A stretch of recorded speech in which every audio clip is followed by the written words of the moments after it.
That's basically all gone. It doesn't really exist like that anymore. But I'm going to go back a little bit and share a little bit what it was like. And we're going to talk a little about how this project came to be. And then we're going to close by going back in time a little bit with the music of that era. The book, of course, is Moonlight, Serenade, the City Lights. And it talks about rare photos. I was able to spend some time collecting photos of this era. The book includes over 150 photos of musicians, bands, and artists from East Central Missouri, basically the area between St. Louis, west to Jeff City, Fulton area, but heavy on the area of Washington, New Haven, and Herman. Right in that area is where there was a large number of musicians and bands and orchestras. The photos that I collected were contributed by over 90 different individuals or organizations. And I interviewed over 160 individuals over the period of time that I was working on this project. Again, the dance halls, this is one of the primary forms of entertainment back in the 30s and the 60s. And along with the dance halls, many individuals back at that time and families paid a lot of attention to the radio at that time. I know that some of you probably saying, why didn't you watch TV? Well, there was no TV. And so the radio was very important in the lives of many of these families, and on the radio was music. And you could turn on many of the radio stations in the St. Louis area and out in the Jefferson City area and listen to big bands as well as country bands. And back in the day, they were referred to as hillbilly bands. That changed in 1953. They actually gave it the official designation of country western. But prior to that, it was hillbilly. And so a lot of the groups became popular on radio. And around the area here, there were stations in KXLPW and KWRE and KWOS and several in KTTR that carried these groups. And people would stay at home listening to these bands in the evening, especially on Saturdays, very popular.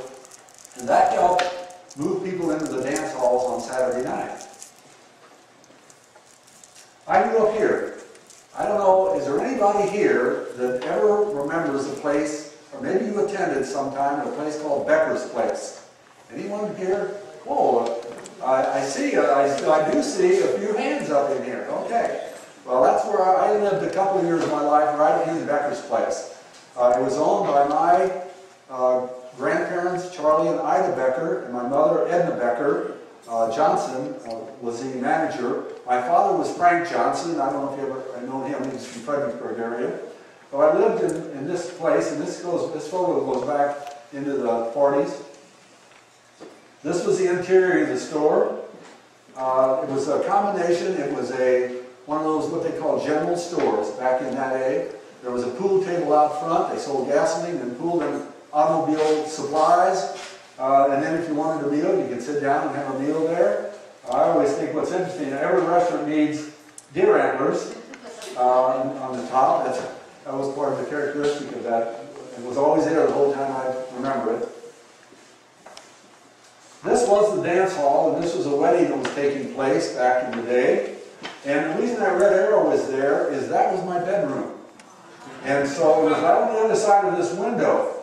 And so every Saturday night, I would be out listening to the bands warm up and seeing them check in. And then a lot of times I got to stay and listen to the band and dancers dancing.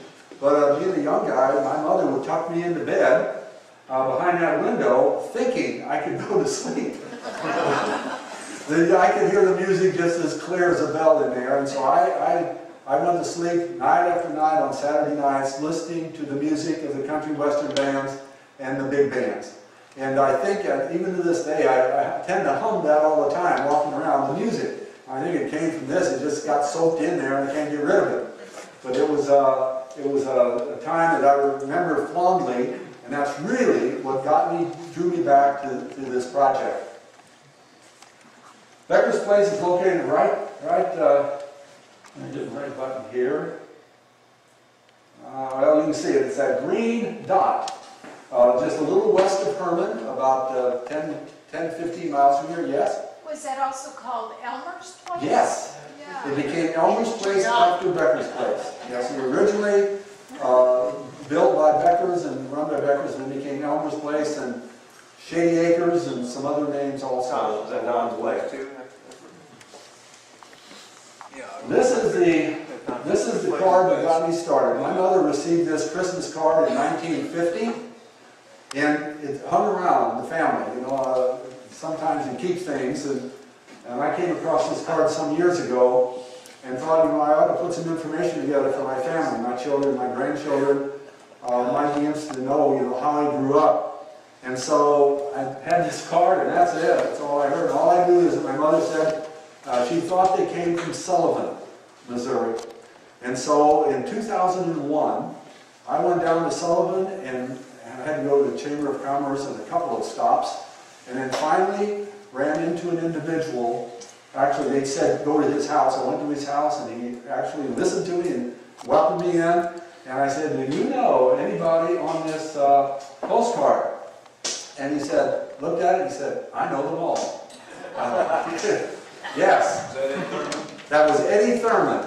Yes, it was. It was Eddie Thurman. And he was one of the most helpful individuals that I've ever encountered. I just met with him again about 3 weeks, maybe 4 weeks ago. He has helped me immensely with names and groups and music and other things, and he still plays, and at least I think he still plays. Yeah. He was a fiddler, played for years with many of the groups. But this got me started. And I thought, well, you know, now I know who's on this group, and there were 2 people on this group, on this band still alive.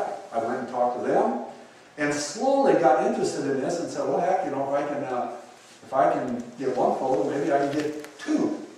And so that began my journey. And I went to the Herman AC, the Advertiser Courier here at Herman, and the State Historical Society, and started looking for ads for Becker's Place. And I thought, I've got to find out the names of all the bands that played there, because if I don't know who I'm looking for, I'll never be able to find them. So I went and looked through the ads, and this one here, it shows from September 1, September 8. I went all the way back into the 30s, all the way through the 40s and the 50s. Looking for ads of these bands that played there. So I finally had a list of the different groups that played back at Becker's Place. This eventually got expanded, and after I spent some time with the Herman AC, I moved to the Washington Missourian, the Unterrified Democrat out of Lynn, Jeff City News Tribune, Gasconade County Republican, Fulton Sun. Actually looked at some others also, Warrenton and a few others. But looking for information about these bands. So I had to spend time with this. And then I started asking, who could I talk to? And I get the name of one person like Ed Thurman, and he'd tell me that I needed to go see somebody else. One person I remember was Carl Rose. Carl Rose down around the Owensville area. They said I had to go see Carl Rose. Okay, so I visited with Carl Rose, and I'd ask him, who do I need to see? And then he'd tell me to go see somebody else. So it kind of spread. And in Herman here, I knew the Voss brothers out of Chamois, so that was an easy one to find. And I knew D.A. Wagner and knew Sonny Lefholtz and Earl Huxhall and some other members of the Herman community. So I was able to start bouncing around and talking to individuals and getting information. And slowly accumulating these photographs over a period of time. I contacted musicians who played in bands, it says 40s to 60s, actually back in the 30s to 60s. I made an appointment to visit them.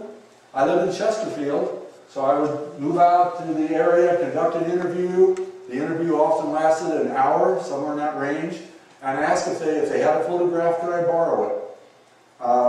Most of the people, some knew me, but most did not know me, and so I'm talking to strangers, and they don't know me, of course, and I'm in their house, and suddenly I ask for something important. And what was interesting, and maybe it's this is a good country folk out here, but boy, they would often say, sure, you just got to bring it back. And they give me this, what they considered a prized possession in their home. This is an important time to them. And these photographs were on the walls, they were on display cabinets and photo albums, scrapbooks. And some of them said, I don't have it, but I know it's in the attic or in the basement or somewhere. And then I have to make another appointment and come back and visit again, and they dig around for it. The longest it took me to secure a photograph, I saw one hanging on the wall I never got the photograph for 1/2 a year. It took me 6 months to get that photograph and make a copy of it. And I had some others that were also in the months, 3 to 4 months to get it. Because they didn't want to part with it, or they wanted to make a copy or find the original. Took a long time. And that's why, after I got the photo, look, I don't want to go backwards here, let me go this direction. I would make a copy on the CD, and then I'd return the photo. So it was 2 trips out, and that was the trips. Generally, I'd be going Chesterfield to Herman and back, Chesterfield to Washington and back, Chesterfield to Holmesville, Sullivan and back, Chesterfield, Jeff City back, and you get the idea, back and forth. That's why it took 14 years to get this far. And I never did finish. I still have not finished. Don't know, the book's done, so that's done. But I just had to stop because it was like a gigantic scavenger hunt with no end to it. And a friend challenged me, somebody early in this said you ought to put it in a book, and I just, no, I don't think so. But then later, others mentioned putting it into a book. I thought, well, I'll look at it. I asked a friend of mine at Lindenwood University, how many photos do you think that I would need if I put these in a book? And she said, well, at least 100. And I had about 30 or 35. And I thought, oh, jeez, really? You know, but I thought, well, you know, I either, that old term, you know, I have to fish or cut bait. Either I've got to go for this project and complete it, or I'm just going to stop. And I decided I want to complete it, because I kept having people either phone me or mail me letters saying, when are you going to finish with this? So I had to keep moving on it. And finally did get, I ended up with about 110 different bands and orchestras from this East Central Missouri area. And this is a quote that I kind of looked at this more than once before I decided I have to follow it. I can't get perfection on this project, but I have to stop. And so otherwise it'll never be finished. And I don't think any of you here would want me to wait and come back here 20 years from now and present this to you, okay? So I had to finally call a halt to it. These are the areas where the book, where the photographs came from. See, Herman is right here, and you can see this doesn't represent every photograph, because I had many come from Jeff City, Herman, Washington, Sullivan, Owensville area. This just represents the general area, but this is where they were. Here's St. Louis, Festus, and down to St. James, up Mexico, I think it's St. Clement, Colombia. But this is the general area where they all came from. And so it was a lot of driving time just to put this together, arranging appointments and trying to make it work. And that was the hard part, was locating them and putting this all together. It just took time to do it. I had a full-time job the whole time at the university, so it wasn't like I just had a lot of free time to do this. I want to introduce now all the musicians that are here that are in the book. Now, there might be someone sitting here saying, well, I'm a musician, but I have no idea if I'm in that book. Well, I may not know either, but I might. But I want to take time to introduce the musicians that I know that are in the book, or that you think you might be in there. So, who is a musician from the 30s, 40s, 50s, or 60s that played in any of these groups from back in that time that might be in the audience here? Now, I know we have one sitting up here, but there may be others. So, raise your hand if you're a musician from that time.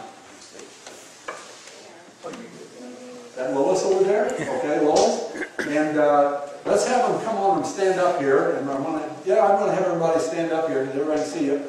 Musician, could you come forward, sir? I want to introduce, and we're going to find out a little about them here. Okay? Charlie, would you want to step up here? Anyone else?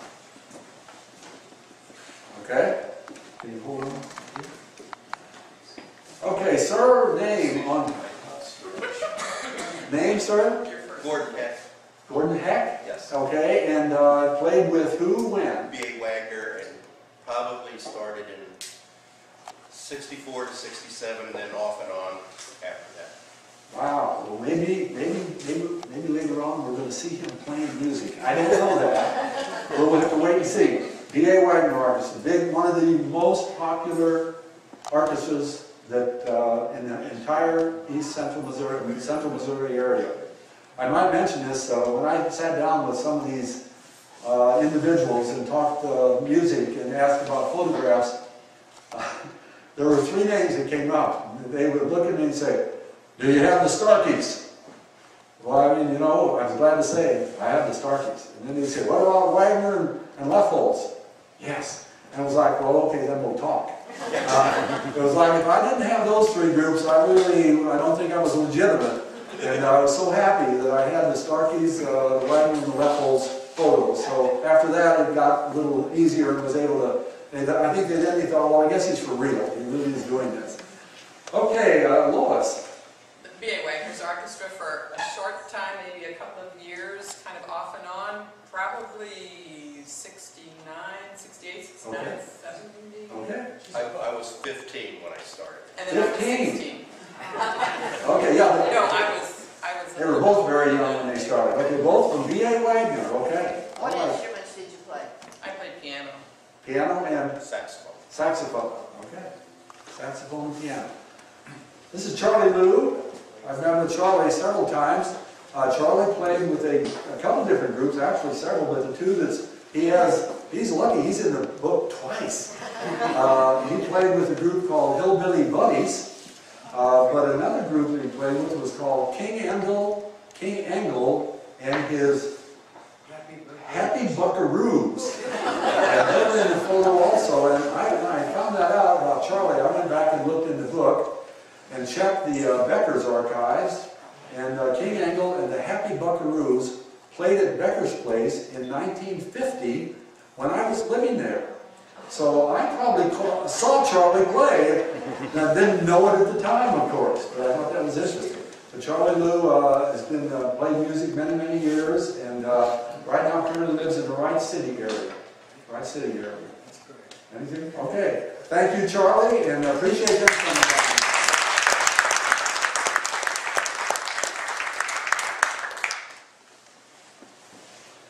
What I wanted to do now is play some of the music from that era. So the photos that you're going to see came almost entirely from the book. And so you're going to get a little preview. If you've seen it, of course, you know that. If you have not, then these photos, almost for the most part, are in the book. I think there's maybe one or two that did not. For the most part, they are. And you'll see what some of the photos are. But one of the other things I tried to do was collect music. I didn't at first. I didn't start that way. But then when I started collecting music, I thought, well, this is going to add to it.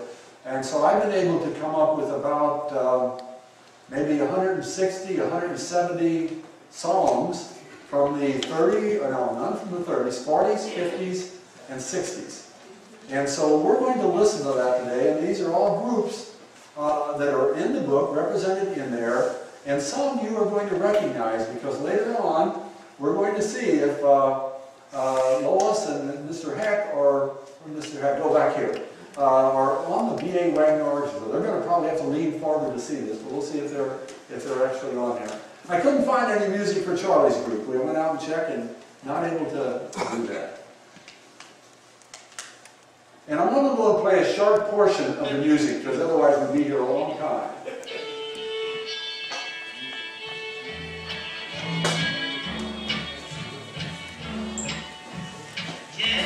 1947.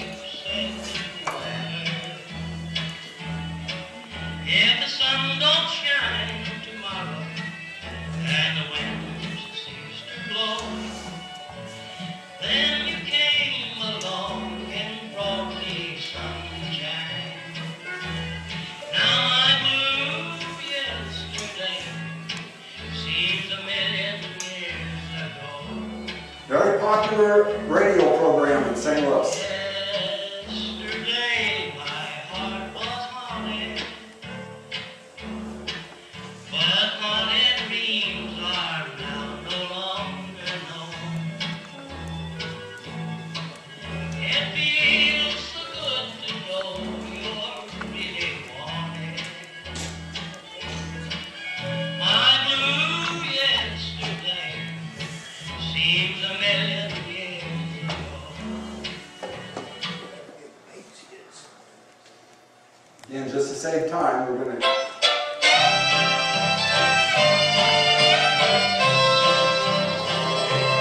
It's my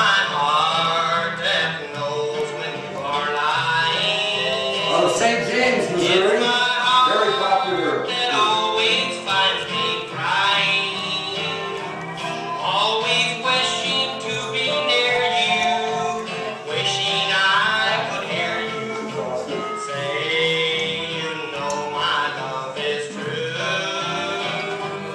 It's my heart that knows no consolation, only loneliness and desolation, only heartaches and sorrows. Be my tomorrows, because I'm so in love with you. Austin Wood was blind and still ended up singing on the Grand Ole Opry. This is the group that got me started on this. Charlie Wilkes and his Jolly Ranch Hands.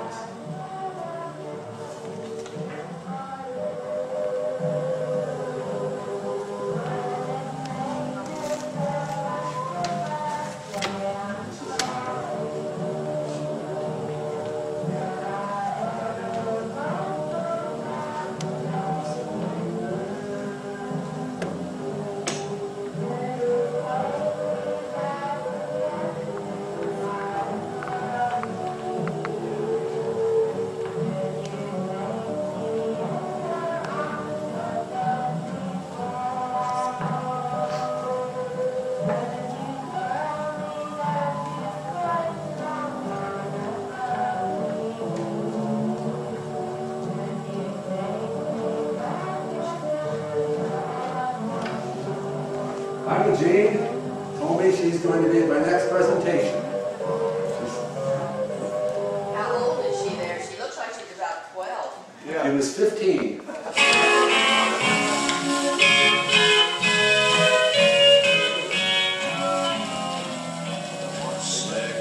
Popular group from the Sullivan area. Second time you've been a while, second time that you said I do. Is your love for me real? Are you sure the way you feel? Or is it my love that's blind to you? Does your memory still linger in the past for a love that somehow didn't last? The suspicion in me can only lead to jealousy, can only take you away from my arms. Very popular group for many decades, actually.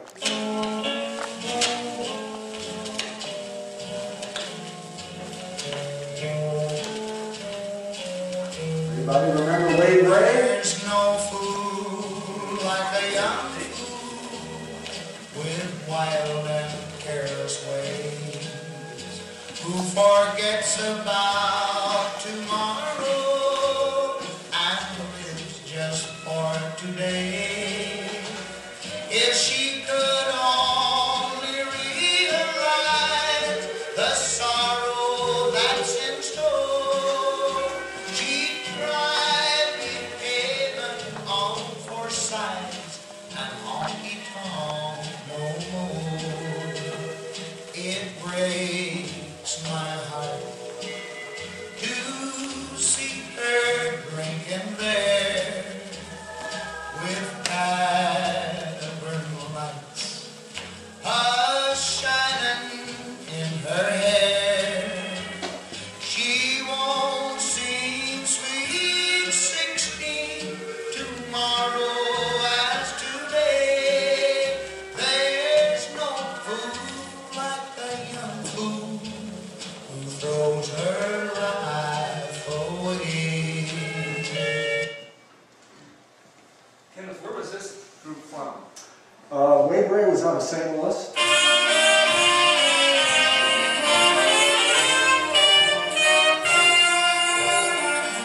St. Elizabeth, Missouri. St. Elizabeth. I want you to look at the names of the people in the orchestra.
I'm going to stop occasionally and mention a few things about the groups as we move forward from here. But if you listen to the music, a lot of talent back then. You know, you listen to the music today and think, well, this is great music. Well, I don't know if it's great music today or not. But a lot of talented musicians that were in this Central Missouri area back in this time. This is just some example. We're going to continue, but I'll stop possibly and tell you a little bit more about the groups. This is Paul Turner. He had a daughter named Norma. And let her sing for you a little bit.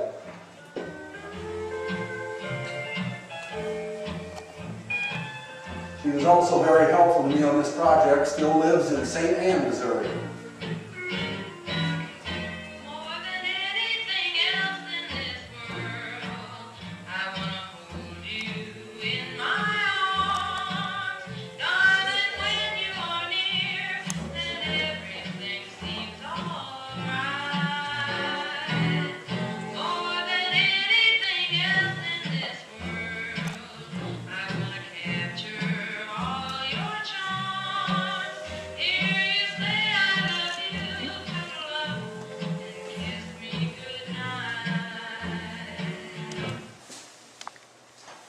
Missouri Valley Boys. This is a unique group.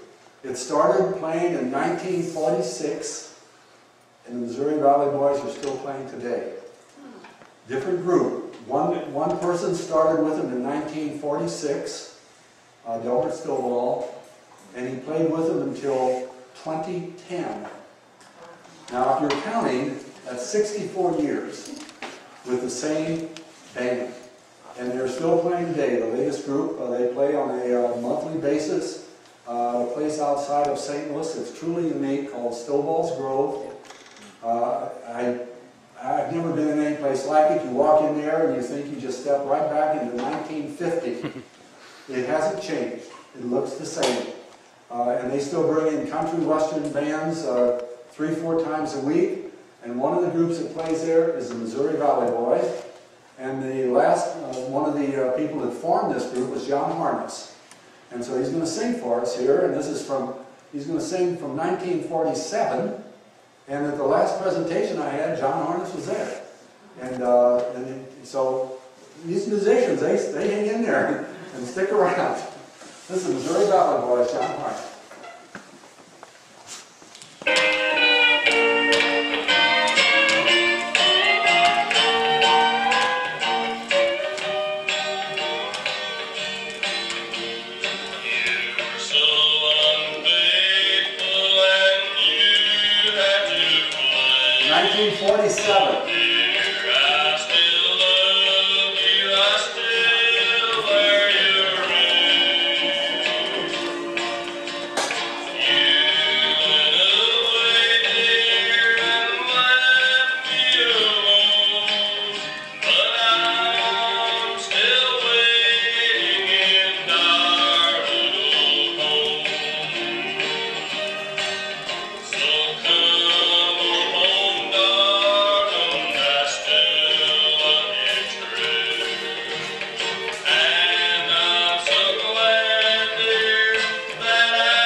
York, Carroll County Ramblers were very popular down in the Sullivan-Owensville area, south of Washington, for many, many years.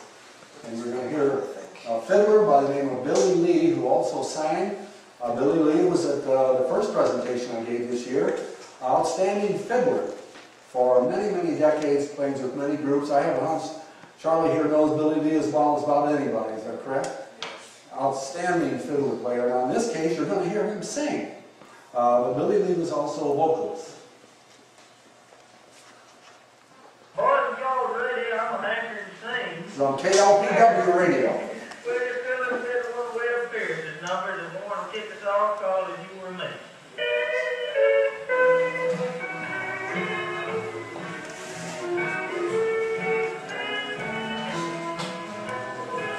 Billy? If you were me and I were you, and I could do the things you do, could you still love the way I keep on loving you?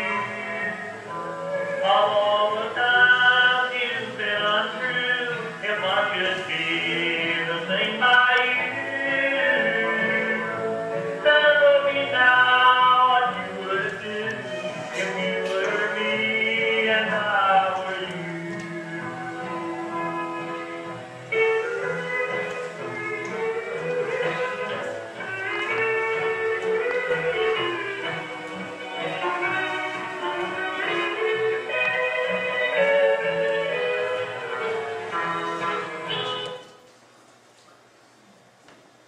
We're going to hear the Key Twins.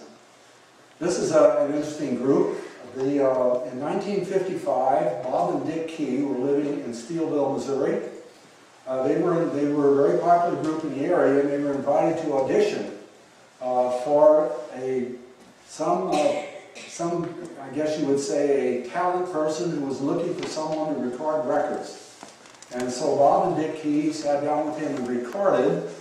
And they were asked to sing 2 songs, and they were competing with other people, other groups. And the 2 songs they were asked to sing in 1955 were Wake Up Little Susie and Bye Bye Love. Okay? The Key Twins came in second to the Everly Brothers. The Everly Brothers got the contract. The Key Twins did not. When I was visiting with Bob Key not too long ago, he was at one of the presentations earlier this year I gave, and he said, if we'd have got that contract, I wouldn't be living in this house. I was at his home and we were visiting. He's got a nice house, but I think I know what he means. So anyway, this is a group that did not win, and they lost to the Everly Brothers. This is Bob and Dick Key from Steelville, Missouri.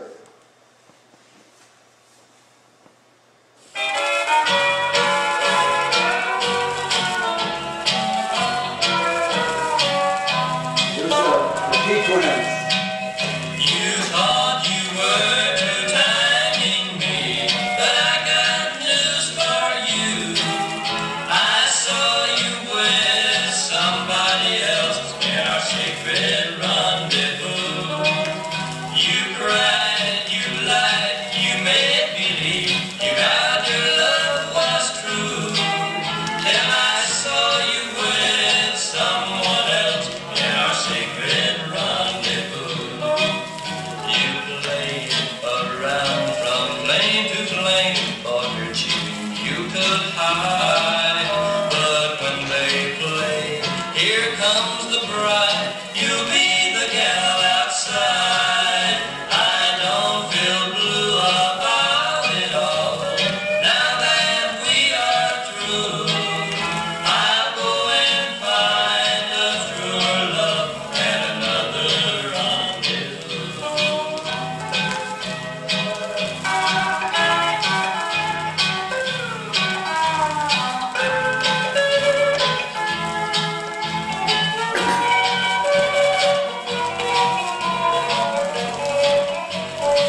mad at me sometimes. I say that nicely because I'll sit at home and listen to this music rather than some good rap music. I don't know why I still prefer this. I'm kidding, she doesn't get upset that much. But, I do listen to this at home. Narble Dollar and his dollar bills. Narble was also at the last presentation I gave. He still plays. He has a regular schedule, still plays. Several of these musicians featured or photographs in the book still play. There's one out of Warrenton, Wright City area, Frank Stanek. He's 90 years old, and he just sent me his schedule. Where he's going to be playing. I just got another one from a group out of Jeff City, a group that's from way back in the 50s. And so these musicians, they keep playing. They love that music. This is a group, Narble Dollar. The song they're going to hear, Narble said this is a song that got him on the Grand Ole Opry. And so we'll find out how this got him there. He was a popular musician in the St. Louis area.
Is that a two-step you do that? Yeah. A fast two-step, okay?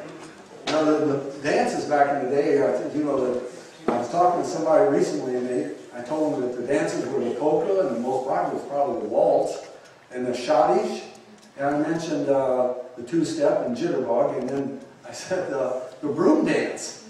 And I don't know, anybody here remember the broom dance? Oh, yeah, okay, that was very popular. And somebody said, what was a broom dance? As I remember, there was a fast polka and a slow waltz, back and forth, and that's there was a story behind how that works, but they played two different kinds of music with that. Ron Lutz and the Rooster Creek Boys, this was the second longest running country music radio show in the United States. It started back in the 50s, it never stopped until 2010, and it was hosted by Ron Lutz out of Fulton, Missouri. He not only was a player along with several other musicians, but he brought on guests, performers every week for, again, over that long period of time. And Ron Lutz is in the, he was a DJ, he's in the Hall of Fame for DJs in the United States. Interesting story behind this, you're going to hear two different sections of music from it. I visited in the Fulton area with different people trying to get photographs and music, and this one person heard about it and called me and said that her dad was Ron Lutz. And I had been talking to a different daughter, she said her father's Ron Lutz. She said, and I think I have some music of his, but it's been up in the attic for many, many years. And I said, would you mind looking in the attic? Well, she got up in that attic and found this music that I have here, that you're going to hear, and it was recorded in 1962, and it appears that it was recorded in 1962 and put in the attic, and she found it 2 months ago. It was on a reel-to-reel tape, one of those old ones, and she took it in and had it done and gave me a copy to use. I said, may I use that? And she said, absolutely. So this is interesting, and it's also very interesting because one of the musicians on this piece of music is the most famous person in the book. He became very well known in Nashville, in the Hall of Fame there and everything. He went to Nashville in 1965, changed his name. But I'll tell you more about that when we get to him. But right now we're going to listen to DJ Ron Lutz, who was a massive name in the Fulton, Central Missouri area for decades, and he's going to sing for us here. This is taken off a radio show. And good morning to you, everybody. Welcome now to Country Music on the Rooster Creek Show. For the next about 30 minutes or so, we invite you to join us. We'd like to start things rolling with an old-timer called John Henry.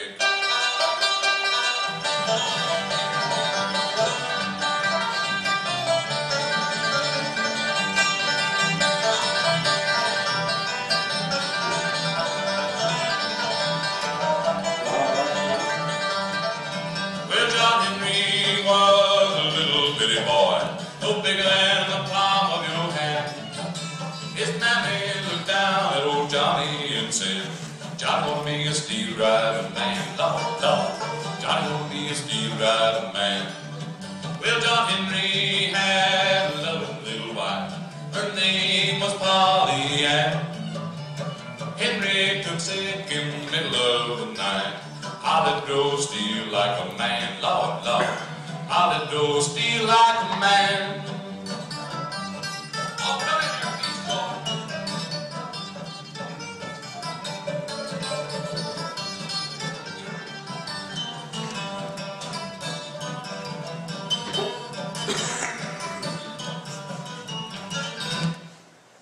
You're the first people who have heard that in 53 years.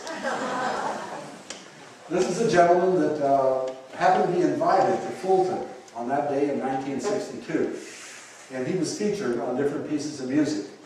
I don't know if this is even his albums. He recorded something like 20 albums. His name was John Hartford. He came out of St. Louis, Missouri, went to University City there, and I think John Girls High School and Washington University. Moved to Nashville in 1965 and changed his name. And I'm sure somebody knows who is this. John Hartford. John Hartford. John Hartford. John Hartford, and became very famous, well known, traveled throughout the world recording and performing. And so, again, this is a unique piece because no one's heard this in 53 years either, since it came out of that attic about 2 months ago.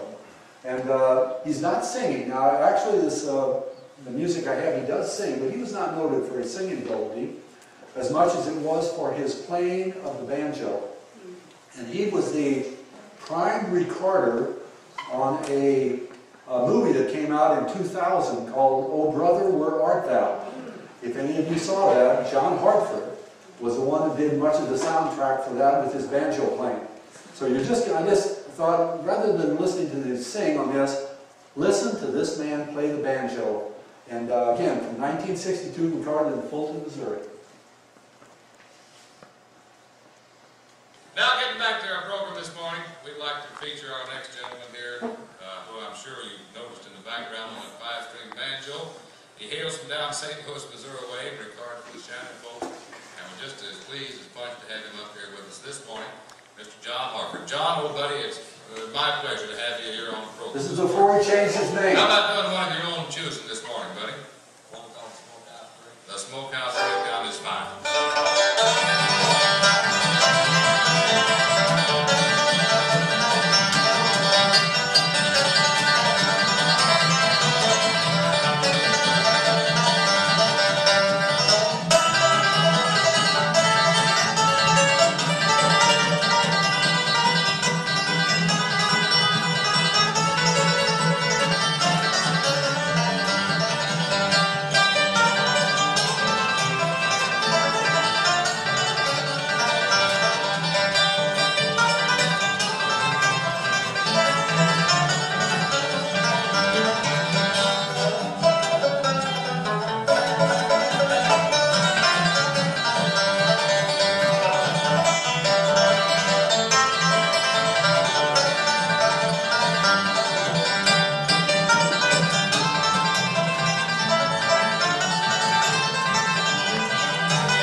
Don Brown and the Ozark Mountain Trio. John Hartford was just on, he was just on the team. And so that's interesting. Yeah. But he had a license to pilot on Mississippi ships. Yes, he was a Mississippi River pilot. John Hartford was a Mississippi River pilot. That is correct. Charlie Luke, you remember him. Yeah. But this is a interesting piece. I've been wanting to find out if these pieces that were played on KFAL in '62 were actually on his albums. I don't know. I've been trying to figure that out. But he's had a lot of albums, and it's hard right now. I've been trying to find out what music's on it. Haven't been able to succeed on that yet. Moving on. We're coming into the Herman group. I put them last here because some of you might remember these groups. Herman had a group of marvelous bands and orchestras back in the 40s and 50s and 60s. And so you're going to get to hear some of the music of that time that they played. And some of this is a little long, but if you don't mind listening, you give me a hand up if you're tired of listening to it, because it's some beautiful dance music, and you can just imagine all of these dance halls around here on a Saturday night. If you went to Becker's Place, or you might go to the Modoc, or the Roadside Barn outside New Haven, or Ozark Playgrounds, or Coal City, or Stony Hill Hall, or maybe Concert Hall. All of these were the places where the Herman folk gathered on these Saturday nights to listen to these groups. So you can just imagine dancers cruising around the dance hall listening to these musicians.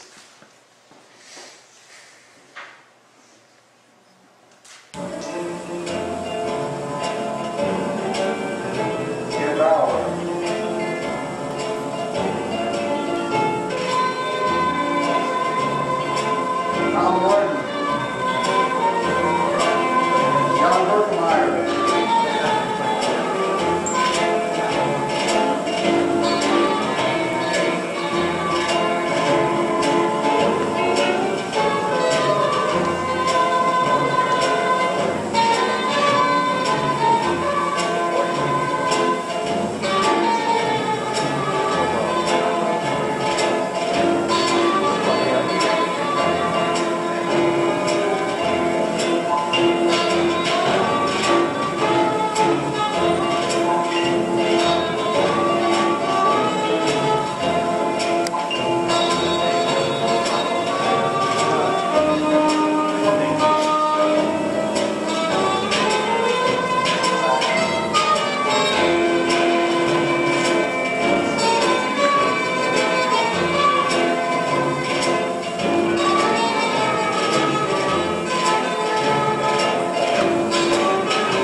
If this photo has you in it, we don't know.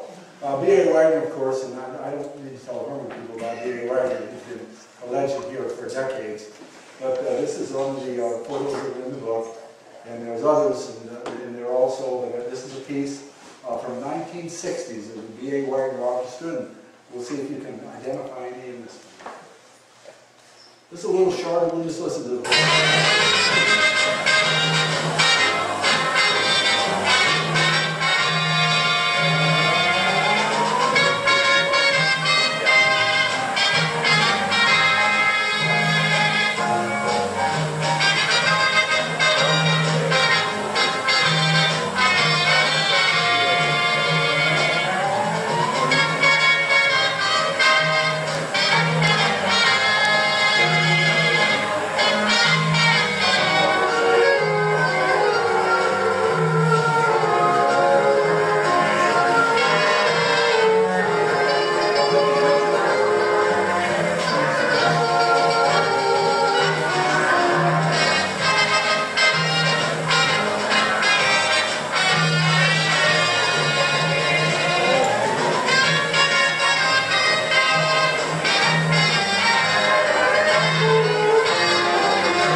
Are you in this one? I know everybody that's in the band. You know everybody in The bass player is the same trombone player that was in Kenny Bauer's band, Calvin Naglin, right here. right there. Okay. And I This- think this if is you Earl go up, Huxtall here. And Kenny Bauer is in this one. yep. Kenny Bauer is right here. Right. Next to him is Don Mergs. Next to him is Tim Langer, Kerm Langer, and Meyer, Herb Meyer. Herb Meyer. And this is my Uncle Elmer. He's your You uncle? may know him. Elmer Simon is my uncle. And this is Elmer Simon. Earl Huxall. Earl Huxall. Richard Bevermeyer. Richard Bevermeyer, Richard yep. Bevermeyer. And Barry Beerworth. Barry Beerworth. Drummer. Earl Huxall. Earl, not Huxall, Earl Horton. Earl Horton. Earl Horton. Okay. But you're not in this one then. You're a little bit. Oh, that's way before me. Before your time. That was the same age as I am. That was before.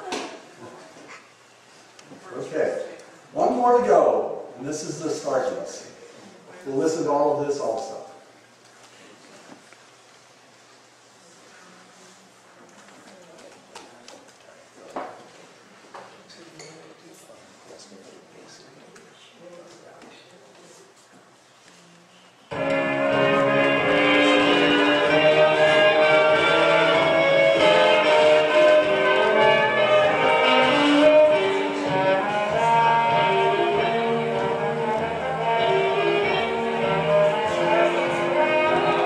Can't you imagine the dancers on the dance floor?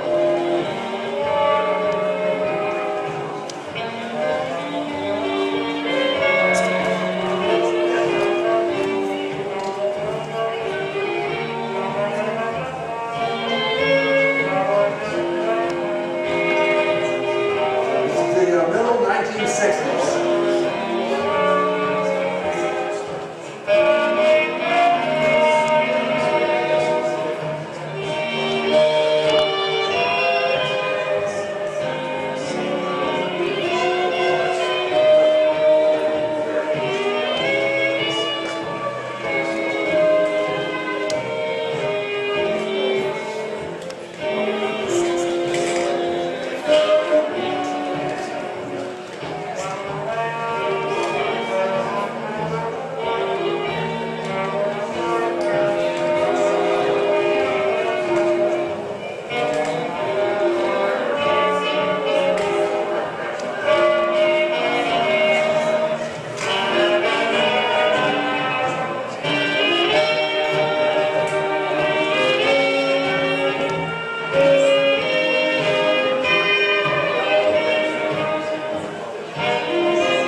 Anybody recognize people in this one? Yes. Isn't this Cliff Searles? It sure could be, looks like him. And I know this is Kenny Starkey. And this is Richard Starkey. And this is Marvin Starkey. Sammy White in between. Sammy White, right here. That's right, Sammy White. Is it Kenny Smith on the right in front? On the sax? Right here? No, No, right. on the right. All right. Right, Kenny Smith, that could be. Yes.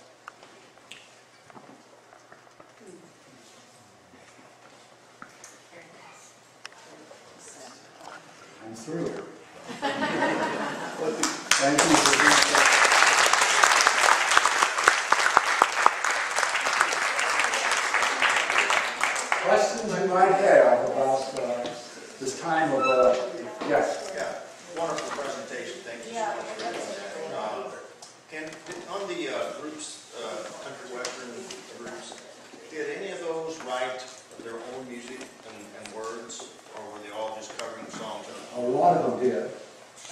point this out. There was a group called Warren and the Hoedown Boys. They had one of their members was Ernie Weimer, W-Y-M-E-R, and he actually sang the song here. And he wrote many of the songs. The one he sang on this, he wrote it and recorded it. He did a lot of the writing. A lot of the groups did. The Key Twins wrote a lot of their own music. And so, yes, a lot of them did. Now, the ones here, the big bands, for the most part, I don't think did. But many of the country western did.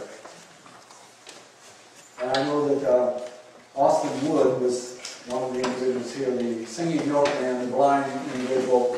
And he had a brother named Ward Wood. Ward Wood wrote a lot of the music for Austin Wood. Ward Wood still lives in California. Now that was from the 40s. Any other questions? Yes? Were you ever able to find out anything about the Herman Hotshots? No.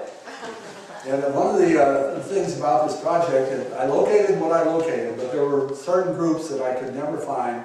A group I had a name early and could never find was a group out of Washington named Al Clark and the Sunnyside Serenaders. Very popular group. It's like they just disappeared. And no one knew anything about them. Family could not find any photographs or anything. And they played for decades, but could not find them. And that's always disappointing. The Herman Hotshots, no, did not. Herman Hotshots, were they on the Warrington? Yes, they were. Yes, they were. Historic Herman has a ukulele that belonged to one of those guys.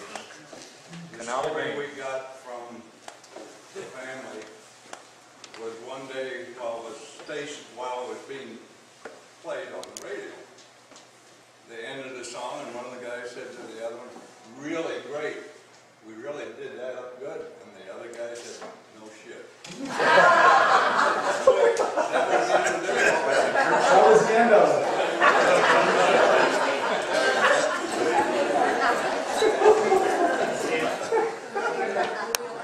Can I say something to that? Absolutely. The Herman Hotshots, my uncle Harold played in that band.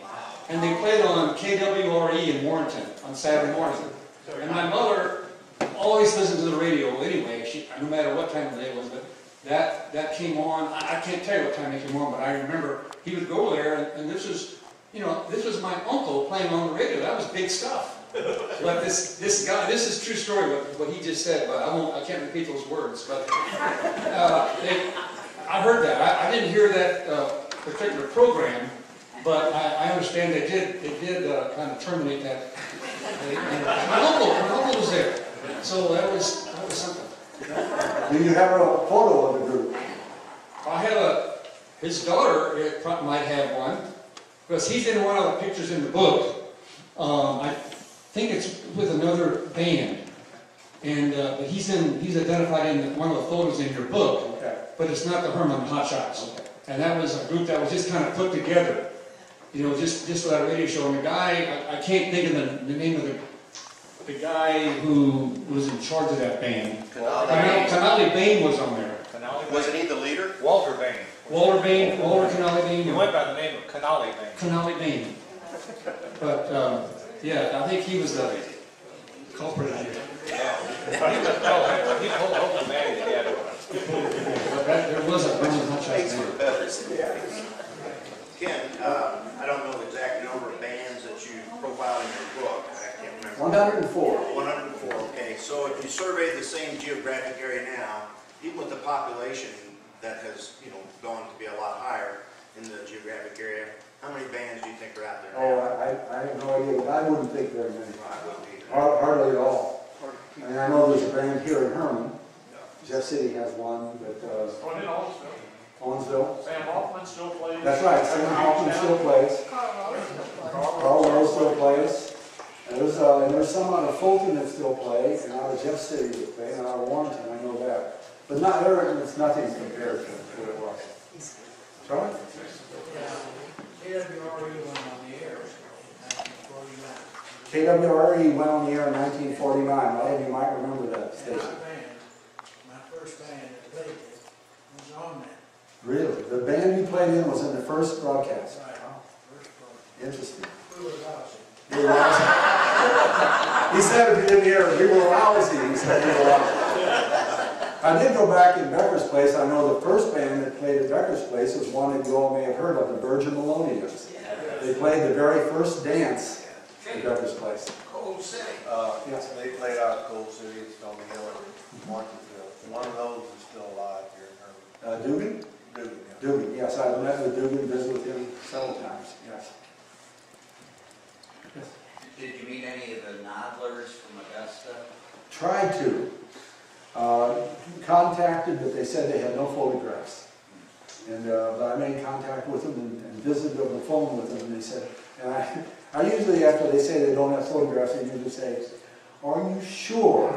You know, maybe, you know, because, you know, but I said, no, they just absolutely didn't have it. Yeah, I did. Well, wonderful.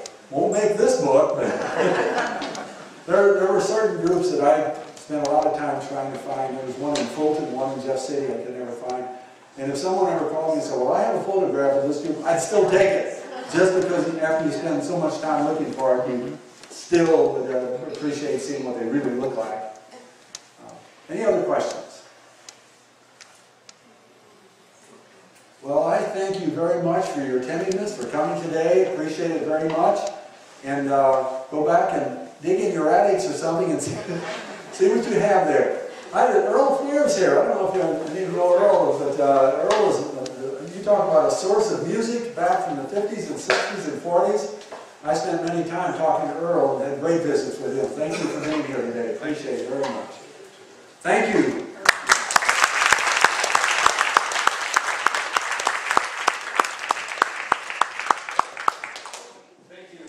Thank you, Kenneth.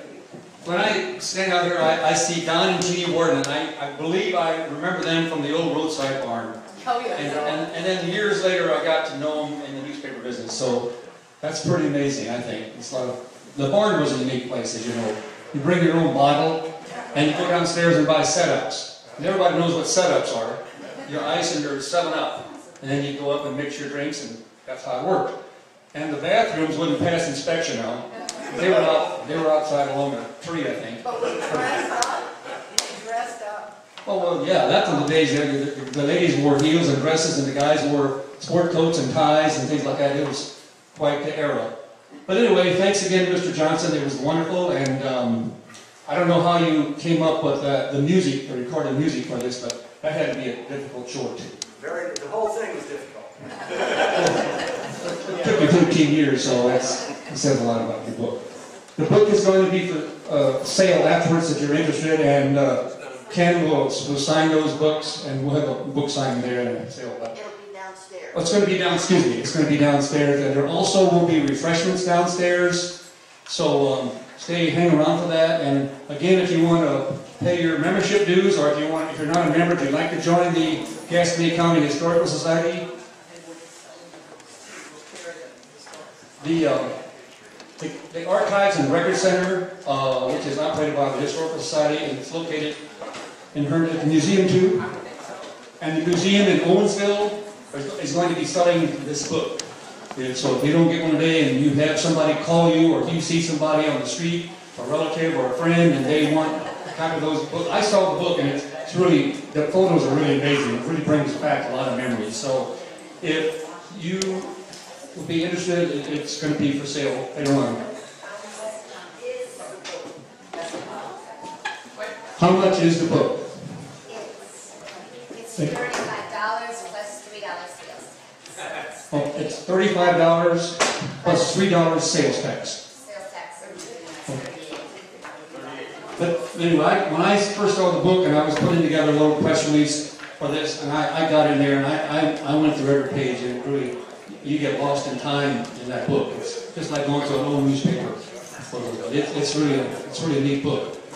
Again, I want to thank Phyllis Gross for putting on this program, and again, we're going to have refreshments downstairs, and Mr. Johnson's going to be downstairs, and we have a meeting in Phyllis in July at the museum in Owensville. Our next will be at the archives. Our next quarterly meeting will be at... Quarterly meeting. Yes. Quarterly will be at the museum. It's an annual picnic. Okay, and that's in July. July the 14th, I believe, does that sound right? Check your newsletter on it. And that will be at the museum in Owensville. Right.